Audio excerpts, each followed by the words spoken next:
Hey guys, what's going on? Blaine back for another Netflix review, and today I'm going to be talking about Blood and Gold.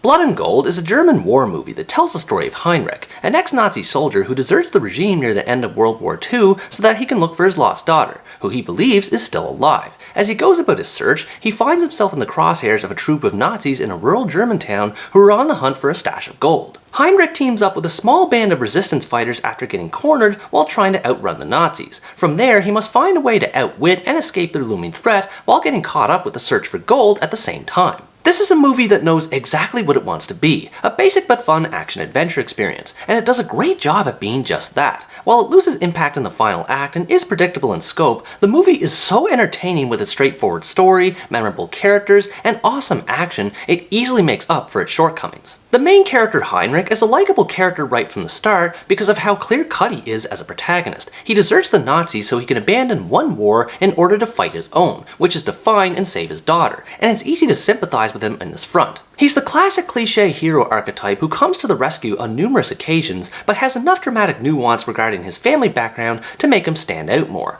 The movie gives plenty of time to show the emotional struggle he endures from the loss of his family at the hands of war, and this added a more human element to the story that balances the crazier stuff later on. Aside from Heinrich, the movie has lots of other interesting characters from both sides. Heinrich teams up with Elsa and his brother Paula early on, and they add a fun dynamic with their banter as events proceed, while also giving ample time to develop their relationship, as they all share a common goal in wanting to defeat the Nazis. Speaking of which, on the other side, there's also the Nazis, who are naturally the complete polar opposite of Heinrich's moral disposition. There's one named Dorfler who has a good rivalry with Heinrich that grows in intensity throughout the story as they exchange blows one time after another, and this builds well into the climax. But my favorite character by far is the main villain von Starnfeld. He has the perfect level of menace between his commanding presence and his intimidating facial mask, but also has a level of delusion that puts him at odds with his troops, and this level of overconfidence ends up being a weakness of his that kept me invested to see how it would come back to bite him. For the type of story the movie is telling, all of the supporting characters did their job fantastically.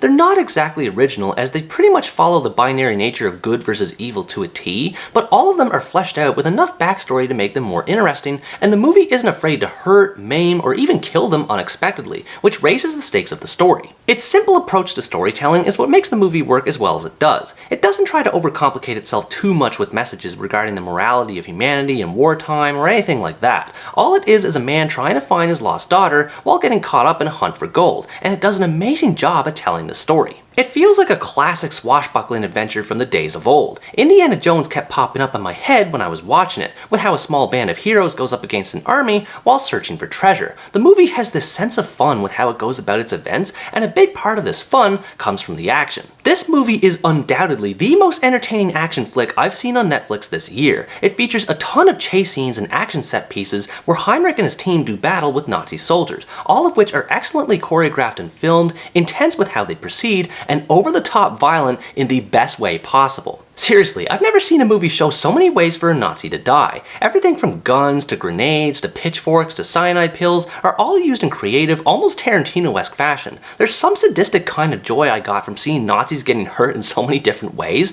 and the variety really added to the enjoyment of it all. Apart from the violence, the suspense involved with the gold hunt also draws a lot of intrigue too. It's treated with reverence in the same way an artifact would in any other adventure flick, but the clues are drawn out over time to allow this aura of mystery to build around them, which is effective in approach. However, the gold hunt didn't always work for me. Aside from Heinrich and the Nazis, a group of civilians are also searching for the gold, and they were by far the weakest characters of the movie. They weren't really bad per se, but they tended to slow down the pacing of the movie whenever they were on screen. In fact, the pacing of the story ends up being the movie's biggest fault. It feels like it kicks things into high gear in the first act, slows down a bit but still feels tight in the second, and then it just loses steam in the last third. It's still good, but it's not as good as the other parts. It may be due to weird character decisions during combat, or lack of memorable set pieces, or just the slow pacing in general, but for one reason or another, the final act doesn't feel as satisfying. It feels like all of the good moments take place at the beginning, and then the story takes over all the good stuff, which is fine to an extent,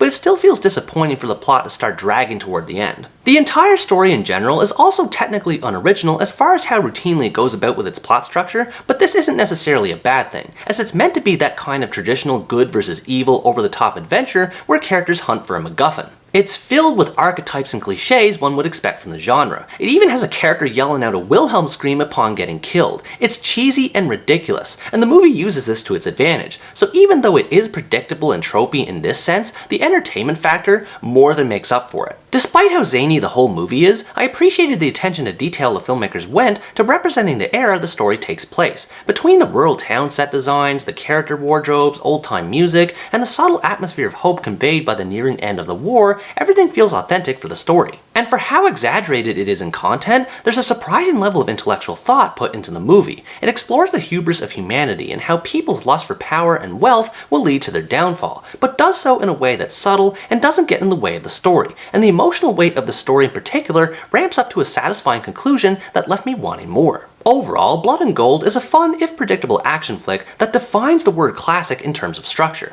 If you're looking for an entertaining adventure flick set in World War II and don't mind some pacing issues and cliches, you'd enjoy watching this. While it does lose a bit of its impact toward the end, the movie still made a lasting impression on me with how much fun it was to watch. The movie doesn't try to be anything more than a violent treasure hunt adventure, and in that regard, it's a bloody good time that's worth its weight in gold. What did you think about this movie? Did you have a lot of fun watching it, or did you find some parts too ridiculous and boring? Let me know in the comments below. Anyways guys, that's going to wrap up my review of Blood and Gold. Thanks for watching this video, I hope you enjoyed it, and as always stay tuned for the next part, where next time I review the Mexican dramedy Where the Tracks End.